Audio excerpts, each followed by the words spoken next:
Hidden Right by Charles Bukowski, Chapter 40. ROTC, Reserve Officer Training Corps, was for the Misfits. Like I said, it was either that or Ying. I would have taken Ying, but I didn't want people to see the boys on my back. There was something wrong with everybody enrolled in ROTC.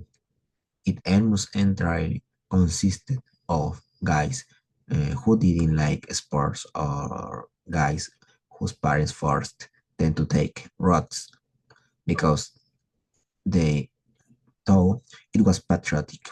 The parents of rich kids tended to be more patriotic because they had more to lose if the country went under. The poor parents were far less patriotic and then often professed their patriotism only because it was expected or because it was the way they had been raised. Subconscious, subconsciously, they knew it would be any better or worse for them in the Russians and the Germans or the Chinese or the Japanese ran the country, especially if they had dark skin. Things might even improve anyhow, since many of the parents of Chelsea High were rich. We had one of the biggest ROTC is in the city. So we marched around in the sun uh, and learned to dig latrines, or snake bite. Then the wounded take tourniquets. Bayonets the enemy will learn about hand grenades, infiltration, deployment of troops, maneuvers, retreats, advance, mental and physical discipline. And we got on the firing range, bam bam, and we got our marksman medals. We had actual field maneuvers. We went out into the woods and wagged a war. We crawled our bellies toward each other with our rifles. We were very serious. Even if I was serious, there was something about it that got your blood going. It was stupid, and we all knew it was stupid, most of us. But something clicked in our brains, and we really wanted to get involved in it. We had uh, another retired uh, armyman called Sussex. He was getting sane and rolled little trickles of saliva running off the corners of his mouth and down, around and under his chin. He never said anything. He just stood around in his uniform covered with medals and drew his pay from the high school. During our maneuvers, we carried around a clipboard and keep score. He stood on a high hill and made marks on the clipboard, probably, but he never told us who won. Each side claimed victory. It made for bad feelings. LT Herman Beechcroft was best. His father owned a bakery and other catering service, whatever that was. Anyhow, he was best. He always gave the same speech before a maneuver. Remember, you must hate the enemy. They want to rape your mother and sisters. Do you want those monsters to rape your mother and sisters? And Beechcroft had almost no chin at all. His face dropped away suddenly, and where the young bone should have been, there was only a little bottom, and we weren't sure if it was a deformity or not. But his eyes were magnificent in their fury, large blue blazing symbols of war and victory. Whitlinger, yes, sir. Would you want those guys raping your mother? My mother's dead, sir. Oh, sorry, Drake. Yes, sir. Would you want those guys raping your mother? No, sir. Eh, uh, God, Remember, this is war. We ask mercy, but we do not give mercy. You must hate the enemy, kill him, and that man can defeat you. If it is a size, victory rise is history. Now let's go get those suckers.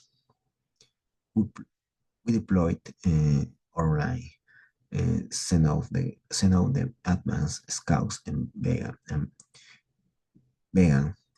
crawling through the brush. I could see cool.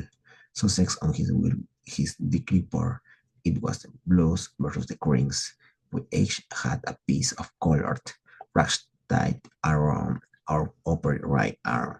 We were the blues, crawling through those bushes. Was poor hell. It was hot. There were bugs and dust, rock storms. I didn't know where I was. Our squad leader, Cossack, had vanished somewhere. There was no communication. We were fucked. Our mothers were going to get rapid. Crawling forward, bruising and scratching myself, feeling lost and scarred, but really feeling more the fool. At all this vacant land and empty sky hills, strings, acres and acres. Who owned it all? It all. Probably the father of one of the rich guys. We weren't going to capture anything. The whole place was on high school, no smoking. I crawled forward. We had no air cover, no tanks, nothing, nothing.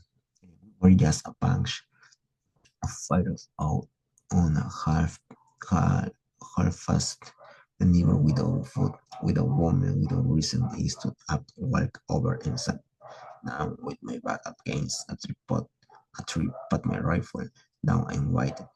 Everybody was lost and I didn't matter. I pulled my armband off and waited for a Red Cross ambulance or something.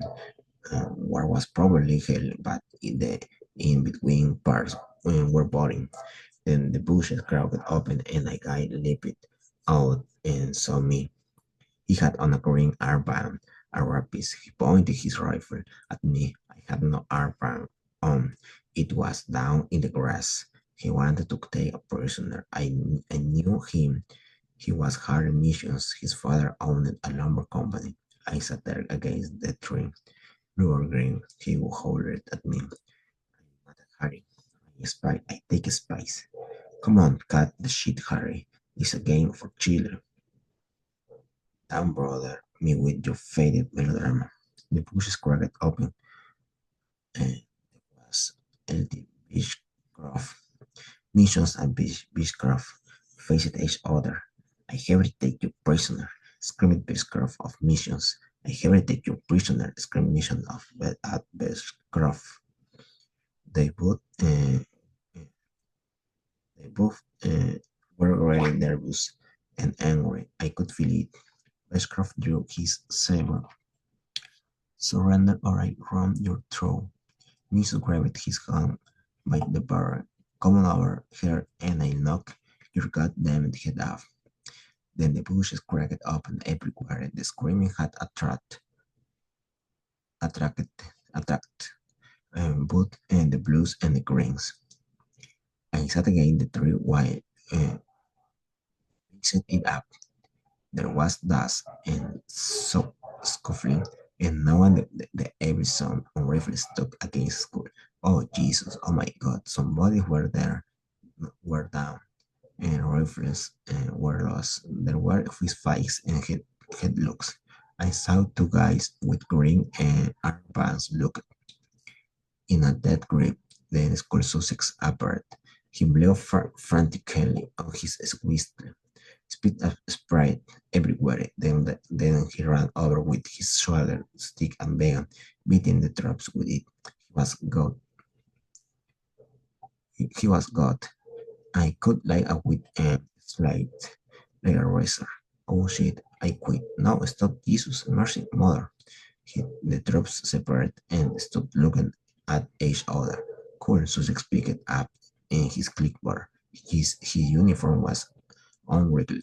His medals were still in place. His cap sat at the correct angle. He flipped his swagger stick out, it, and walked off.